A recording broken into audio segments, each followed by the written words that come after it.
अब ये हमारी जिम्मेदारी है कि वो जो नस्ल, जो विरासत से जो हमें दीन की मोहब्बत मिली है, हम वही मोहब्बत बल्कि उससे बढ़कर उसे 2 गुना 3 गुना करके अपनी नस्लों के दिलों में मुंतकिल करें।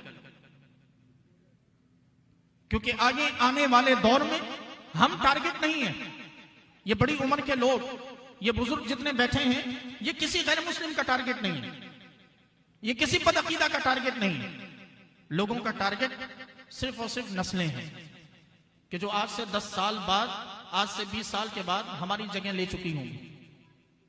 और अगर आज उनकी फिक्र ना की, अगर आज उनका दीन हमने महफूज ना किया, उनका अकीदा ना बचाया, तो खुदा की कसम वो वक्त जरूर देखेंगे हम कि हम कब्रों में पड़े होंगे और यही नस्लें कब्र पर लात मार के बोलेंगी, बाप मुशरिक था, कैसे सारी जिंदगी दीन पे चलता रहा।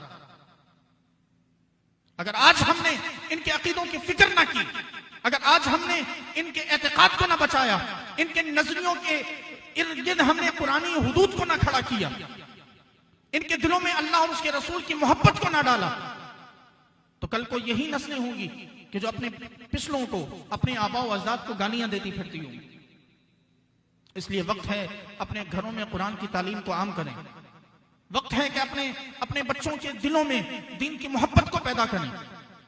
वक्त है अपने बच्चों के हाथों में, जहां बड़ी बड़ी डिग्रीज की जहां हम ख्वाब देखते हैं, वहां कुरान भी इनके हाथों में थमाएं, वहां हदीस इन्हें थमाएं। दुनिया के आपके शहर के यहाँ मुख्तलिफ हिस्सों में, आपके इसी इलाके में मुख्तलिफ जगहों, मुख्तलिफ मसाजिद पर मुख्तलिफ शॉर्ट कोर्सेज होते रहते हैं दीनियात के हवाले से। ये फर्ज समझ लें कि जहां भी पता चले कि कोई खत्म नबूवत कोर्स हो रहा है, कोई अकाईद कोर्स हो रहा है, कोई इल्हाद के खिलाफ कोई कोर्स हो रहा है, अपने बच्चों को खुद भी जाएं और अपने बच्चों को भी ऐसे कोर्सेज में लेकर जाएं। ये वो वाहिद जरिया है कि जिससे हम आज के दौर में अपने नस्लों की, ईमान की और एतकाद की हिफाजत कर सकते हैं। ला रैब तेरी रूह को तस्कीन मिलेगी, ला रैब तेरी रूह को तस्कीन मिलेगी, तो कुर्ब के लम्हात में कुरान पढ़ा कर, और आ जाएगा इकबाल तुझे जीने का करीना, आ जाएगा इकबाल तुझे जीने का करीना, तू सरवर कौनैन के फरमान पढ़ा कर, तू सरवर कौनैन के फरमान पढ़ा कर।